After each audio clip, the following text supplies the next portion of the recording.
नमस्कार दोस्तों, स्वागत है आप सभी का मेरे YouTube चैनल पर। आज के इस वीडियो में हम लोग कवर करेंगे S block and P block. S block और पी ब्लॉक को पूरा कवर हम लोग यहाँ पे करेंगे। और ये जो वीडियो हम लोग अभी बना रहे हैं, ये स्पेशली हम लोग बना रहे हैं लैब असिस्टेंट के लिए, ठीक है ना। अभी हमारा ये जो वीडियो बनेगा वो किसके लिए बनेगा? स्पेशली लैब असिस्टेंट के लिए बनेगा। अगर आप कक्षा 11 के विद्यार्थी हैं या कक्षा 11 के अलावा अदर किसी एग्जाम की तैयारी कर रहे हैं तो ये वीडियो आप लोगों के लिए नहीं है। ये हम लोग विशेष तौर पर बना रहे हैं लैब असिस्टेंट के लिए, ठीक है। क्योंकि यहाँ पे मैं बहुत सारी चीज़ें छोड़ दूंगा जो आपको स्कूल में पढ़ाई जाती हैं, तो फिर कोई लाभ होगा नहीं, है ना। ये हम लोग स्पेशली लैब असिस्टेंट के लिए बना रहे हैं। एस ब्लॉक और पी ब्लॉक, देखिए एक परिभाषा मैं आपको बता देता हूँ, उसके बाद में एक एक करके दोनों को देखेंगे हम लोग। इनका सामान्य परिचय देखेंगे, इनका इलेक्ट्रॉनिक विन्यास देखेंगे, इनके भौतिक और रासायनिक गुण धर्मों में किस प्रकार आवर्तिता होती है वो भी हम लोग कवर करेंगे। तो देखिए, जब किसी तत्व का इलेक्ट्रॉनिक विन्यास लिखा जाता है, जब किसी तत्व का इलेक्ट्रॉनिक विन्यास लिखा जाता है तो तो अंतिम इलेक्ट्रॉन जिस वर्ग में भरे जाते हैं, अंतिम इलेक्ट्रॉन जिस ब्लॉक में भरे जाते हैं, ठीक है ना, जिस ब्लॉक के अंदर भरे जाते हैं वही उसका ब्लॉक कहलाता है। माने अगर अंतिम इलेक्ट्रॉन एस में भरे गए हैं, एस ब्लॉक में भरे गए हैं, तो वह तत्व एस ब्लॉक तत्व कहलाएगा। और अंतिम इलेक्ट्रॉन अगर पी में भरे गए हैं तो वह तत्व पी ब्लॉक तत्व कहलाएगा। अब यह उदाहरण से समझेंगे तब समझ में आएगा। मान लो कोई x नाम का तत्व है और इसका जो परमाणु क्रमांक है वो 11 है, ठीक है ना। आपको मैं बता दूं, परमाणु क्रमांक 11 सोडियम के होते हैं, तो ये नॉर्मल बात है, पता ही होगा आप लोगों को, है ना। नहीं पता है तो अभी देखेंगे हम लोग इन सबको, है ना। तो देखिए, मान लो x नाम का तत्व है, अभी मुझे नहीं पता कि ये सोडियम है, क्या है मुझे नहीं पता इसका बारे में। फिर भी मुझे ये जानना है कि एस ब्लॉक है कि पी ब्लॉक है कि डी ब्लॉक है। तो सबसे पहले मैं इसका क्या करूंगा, इसका परमाणु क्रमांक अगर मुझे पता है तो मैं इसका इलेक्ट्रॉनिक विन्यास लिख दूंगा। इलेक्ट्रॉनिक विन्यास लिखेंगे 1s, 2, 2s, 2, 2p, 6 और 3s1। अगर ये आपको लिखना नहीं आता है तो आप कमेंट करना, इसके ऊपर मैं अलग से वीडियो बना दूंगा। वैसे पुराने वीडियो अपने पड़े भी हुए हैं चैनल के ऊपर, ठीक है ना। आप चाहो तो वो देख लो या किसी और का कोई वीडियो देख लो जिससे आपको पता चल जाए कि इलेक्ट्रॉनिक विन्यास कैसे लिखते हैं। तो अभी यहाँ पे देखिए, अंतिम इलेक्ट्रॉन इसका एस के अंदर आया है, 3s1 के अंदर, है ना। अंतिम इलेक्ट्रॉन किसके अंदर आया है? 3s1 में आया, माने एस ब्लॉक के अंदर इसका अंतिम इलेक्ट्रॉन आया है।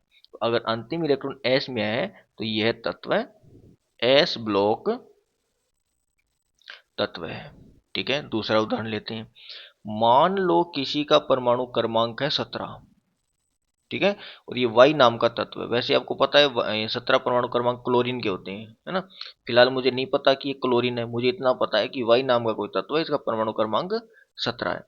अब बताओ कौन से ब्लॉक से है, पी ब्लॉक से है कि एस ब्लॉक से है? तो सबसे पहले मैं वही करूंगा, इसका लिखूंगा इलेक्ट्रॉनिक विन्यास। तो इलेक्ट्रॉनिक विन्यास लिखते हैं 1s, 2, 2s, 2, 2p, 6, 3s, 2, 3p, 6। कितने हो गए? 2, 2, 4, 6, 10, 2, 12, 6, 18। तो ये तो ज़्यादा हो गए, कम करो इसको।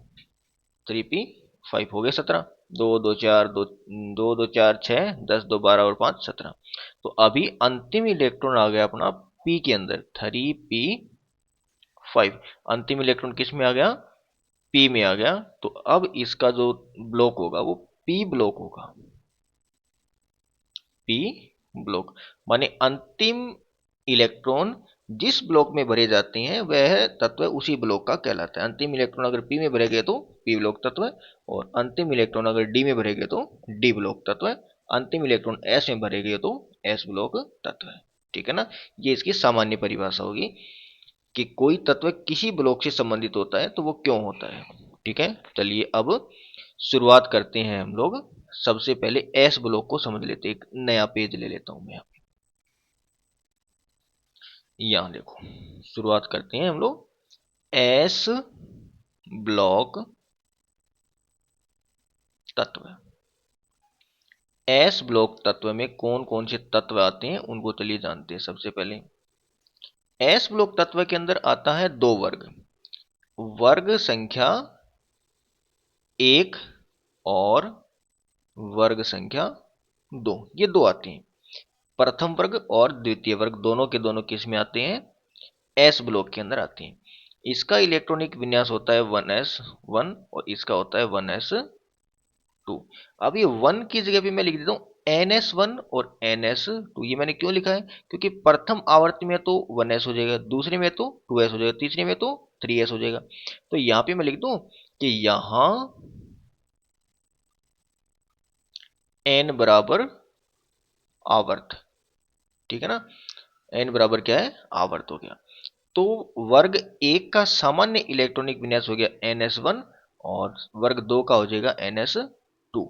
ठीक है, इनके अंदर कौन कौन से तत्व आते हैं वो भी लिख देता हूं। इसके अंदर आता है हेली ना की रब से फरियाद, ये ट्रिक है इनको याद रखने की। और दूसरे के अंदर बेटा मांगे कार स्कूटर बाप राजा। ठीक है, पहले वर्ग में ये तत्व आएंगे और दूसरे वर्ग में ये तत्व आएंगे। ठीक है, इन सब का सामान्य इलेक्ट्रॉनिक विन्यास होगा NS2 और इन सब का सामान्य इलेक्ट्रॉनिक विन्यास होगा NS1।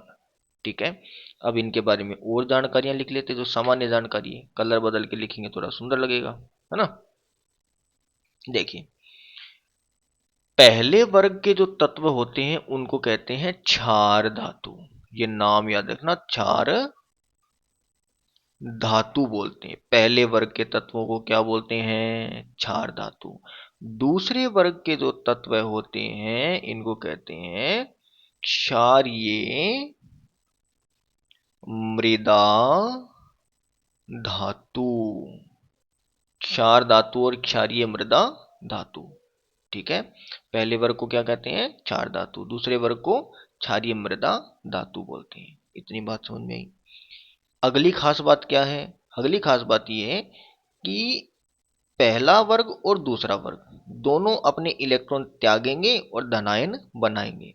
यहां पे याद रखना है कि जो क्षारीय मृदा धातु है वो 2 इलेक्ट्रॉनों का त्याग करके धनायन बनाती है, और ये जो है ये 1 इलेक्ट्रॉन का त्याग करके धनायन बनाते हैं। देखिए कैसे बनाते हैं, जैसे अब देखो इसमें हाइड्रोजन को अलग से याद रखना भाई, ये धातु नहीं है, इसको ये अलग ही है ना, ये पहले में दूसरे में इसको अलग ही रखा जाता है। ठीक है ना, तो देखो यहां से शुरुआत करते हैं। ये धनायन कैसे बनाएगा, लिथियम है, लिथियम जब 1 इलेक्ट्रॉन त्याग देगा तो लिथियम प्लस बनाएगा और ये 1 इलेक्ट्रॉन का त्याग कर देगा। इसी प्रकार सोडियम है, सोडियम जब 1 इलेक्ट्रॉन का त्याग कर देगा तो सोडियम धनायन बनाएगा और 1 इलेक्ट्रॉन का त्याग कर देगा। ऐसे पोटेशियम क्या बना लेगा, पोटेशियम प्लस बना लेगा और 1 इलेक्ट्रॉन का त्याग कर देगा। तो पहले वर्ग के तत्व 1 इलेक्ट्रॉन का त्याग करते हैं और धनायन बनाते हैं। तो ऐसे ये 2 इलेक्ट्रॉनों का त्याग करते हैं। जैसे मैग्नीशियम है, तो मैग्नीशियम क्या बना लेगा, मैग्नीशियम +2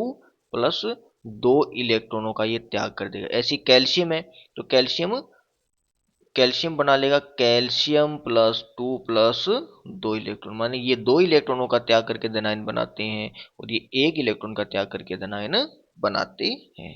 ठीक है ना, क्षार धातु, क्षारीय मृदा धातु कितने कितने इलेक्ट्रॉनों का त्याग करेंगे, कौन कौन से तत्व इसमें आते हैं।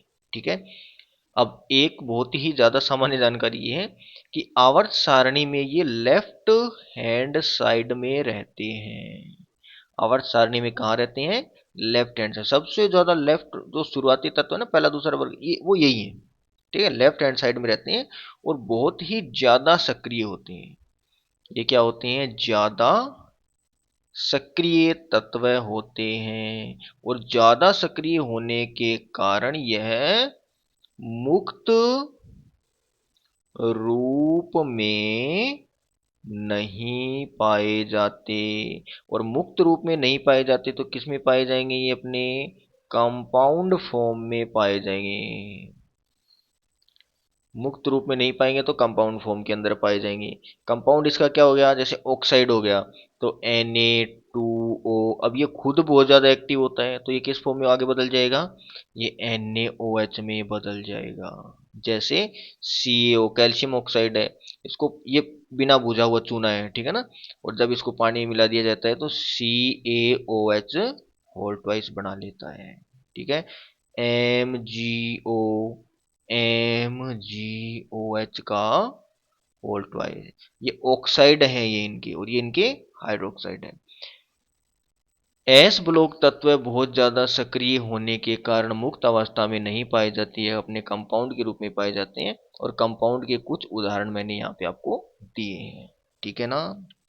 अब और आगे बढ़ते हैं इनके। एस ब्लॉक तत्व और पी ब्लॉक तत्व। एस ब्लॉक तत्व के अंदर दो अपने पास में आगे वर्ग, पहला और दूसरा। इनकी ऑक्सीकरण अवस्था आपको याद रखनी है। इसकी ऑक्सीकरण अवस्था होती है +1 और इसकी ऑक्सीकरण अवस्था होती है +2। +1 और +2, ये बात आपको याद रखनी है, ठीक है। और आगे इसकी जानकारी, और अगली जानकारी ये है कि देखो, जब हम लोग एक वर्ग में ऊपर से नीचे जाते हैं या फिर दाएं से बाएं जाते हैं आवर्त के अंदर, तो क्या होता है? तो जैसे जैसे एक वर्ग में ऊपर से नीचे जाया जाता है तो तत्वों का जो साइज है वो लगातार बढ़ता जाएगा। नीचे जाने पर तत्वों का साइज बढ़ रहा है, इसका मतलब क्या हो गया? परमाणु त्रिज्या बढ़ रही है, ठीक है। वर्ग में नीचे जाने पर परमाणु त्रिज्या बढ़ती है, इसमें भी और इसमें भी, दोनों के अंदर। ऊपर से नीचे जाएंगे तो परमाणु त्रिज्या का मान बढ़ेगा, ठीक है। दूसरा ये है कि जब परमाणु त्रिज्या बढ़ जाएगी तो बाह्यतम इलेक्ट्रॉन की नाभिक से दूरी भी थोड़ी बढ़ जाएगी। और दूरी बढ़ जाएगी तो इनकी जो आयोनाइजेशन एनर्जी है वो लगातार क्या होती जाती है? कम होती जाती है। वर्ग में ऊपर से नीचे जाएंगे तो साइज लगातार बढ़ता जाता है और आयनीकरण ऊर्जा लगातार कम होती जाती है। और जैसे जैसे नीचे जाते हैं तो गलनांक में, तो गलनांक में वृद्धि होती जाती है। नीचे जाएंगे तो लगातार गलनांक में वृद्धि होती जाती है। अगर इन दोनों की आपस में तुलना करें तो ये ज्यादा सक्रिय होगा और ये कम सक्रिय होगा। ओवरऑल पीरियोडिक टेबल के अंदर ये दोनों के दोनों ही बहुत ज्यादा सक्रिय होते हैं, लेकिन इन दोनों की अगर तुलना करें तो ये ज्यादा सक्रिय होता है और ये कम सक्रिय होता है, ठीक है ना। ये तो सामान्य सामान्य सी बातें हो गई एस ब्लॉक तत्व की। अब चलिए जानते हैं पी ब्लॉक तत्व के बारे में। तो पी ब्लॉक के लिए अलग से मैं एक पेज ले लेता हूं, ठीक है ना। चलिए अब जानते हैं हम लोग पी ब्लॉक के बारे में। एस ब्लॉक हो गया, अब पी ब्लॉक के बारे में जानते हैं। पी ब्लॉक के अंदर सारे तत्व लिखेंगे टाइम लगेगा, इससे अच्छा है कि मैं इनका परिवार लिख देता हूँ। पहला boron family, carbon family, boron, carbon, nitrogen, oxygen, fluorine और नियोन, ये शामिल होते हैं, ठीक है। अब इनके अंदर कौन कौन से होते हैं? बोरोन के अंदर बैंगन, आलू, गाजर, इंथेला। इसके अंदर काशी गए शंकर प्रभु। इसके अंदर नाना, पापा, आशा, सब बीमार, ओल्ड स्टाइल से टीपो, फिर कल बाहर आई आंटी, है ना। और helium, neon, argon, krypton, xenon, radon, ये सारे तत्व इसके अंदर आ जाएंगे। ये देखो, ये जो सबसे लास्ट है ये 18वां वर्ग है। ये 18वां, ये 17वां, ये 16वां, ये 15वां, ये 14वां और ये 13वां। तो पी ब्लॉक के अंदर 13 से लेकर के 18 वर्ग के तत्व शामिल होते हैं। एस ब्लॉक के बारे में हमने देखा कि लेफ्ट हैंड साइड में होता है। पी ब्लॉक के बारे में हम क्या देखेंगे कि यह राइट हैंड साइड के अंदर होता है। एस ब्लॉक तत्व में हमने देखा कि सारे के सारे तत्व धातु होते हैं। एक क्षार धातु होता है और एक क्षारीय मृदा धातु होता है, लेकिन इसके अंदर धातु भी होता है। इसके अंदर ए धातु भी होता है, धातु, ए धातु और उपधातु भी होता है, उपधातु भी होता है। धातु, ए धातु और उपधातु तीनों होते हैं। धातु वह होता है जो इलेक्ट्रॉन दान में देता है, इलेक्ट्रॉन का दान करता है। अधातु वो होता है जो इलेक्ट्रॉन ग्रहण करता है। उपधातु वह होता है जो इलेक्ट्रॉन दान भी करता है और इलेक्ट्रॉन ग्रहण भी करता है, दोनों काम करता है, उसको उपधातु बोलते हैं।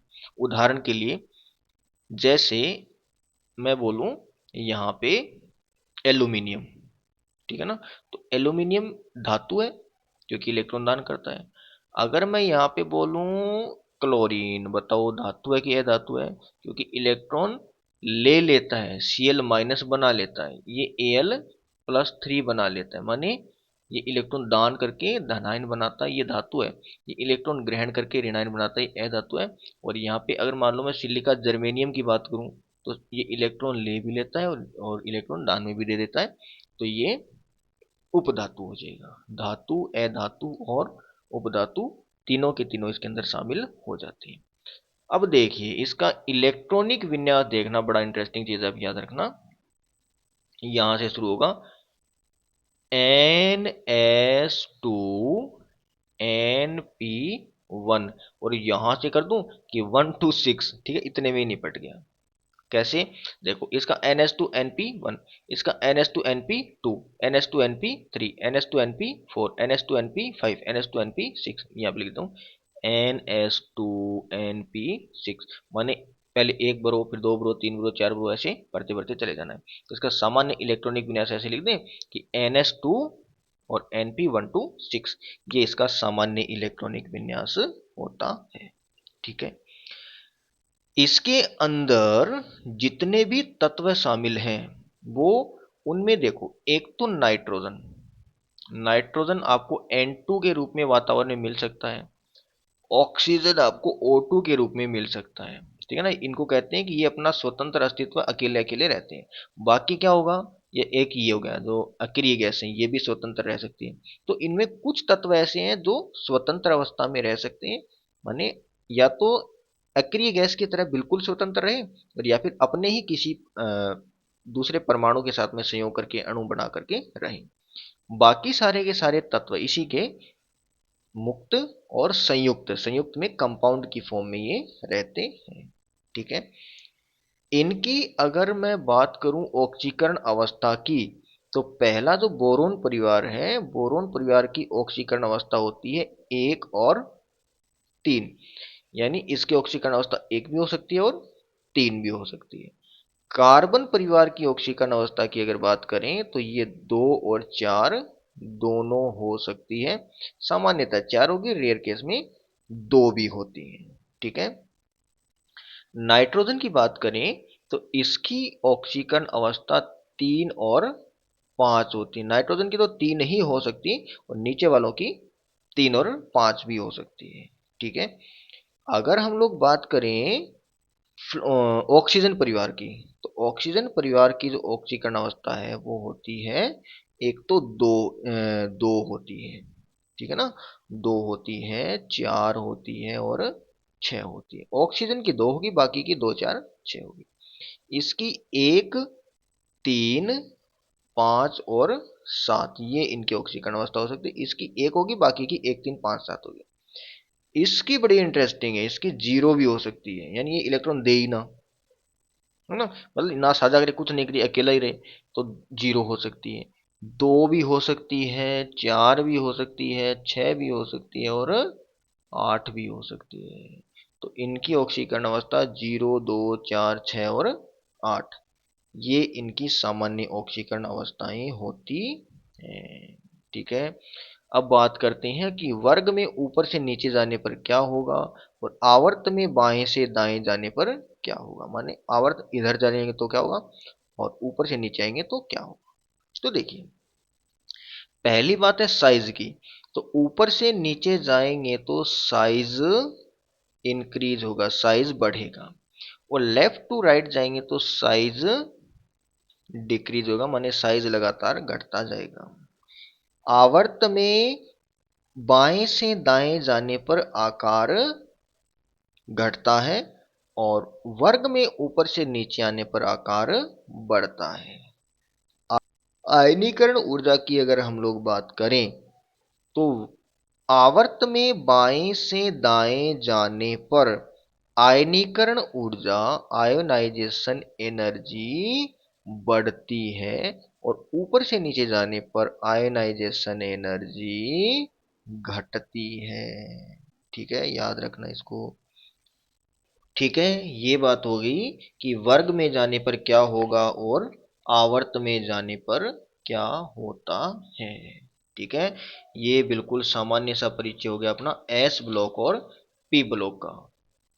आज के वीडियो में बस इतना ही। और